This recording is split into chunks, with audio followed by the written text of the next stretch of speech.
சேலத்தில் இளம் பெண்ணை கேலி செய்த விவகாரத்தில் உடற்பயிற்சி வீரர்கள் வாகனங்களை உடைத்து தாக்குதல் நடத்திய சம்பவம் நள்ளிரவில் பரபரப்பை ஏற்படுத்தியுள்ளது.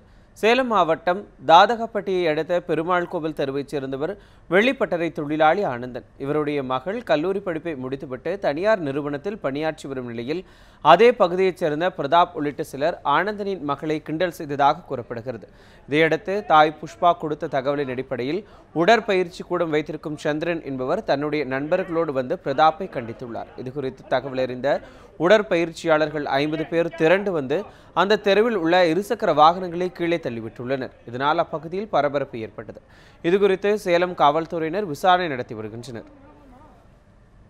கத்திட்டு ஓடியான்னு சொல்லிச்சு. அப்புறம் தான் ஓடியாந்து எல்லாம் ஆளாளுக்கு பூந்து அடிச்சுட்டு போலீஸ்காரன் இருக்குள்ள வரல. போலீஸ்காரங்க அந்த பக்கம் போனோடனே 200-300 பேர் வந்துட்டானுங்க தடி எடுத்துக்கிட்டு. தடி எடுத்துட்டு எல்லாம் பூந்து வீட்டோடு கடிக்கிறானுங்க.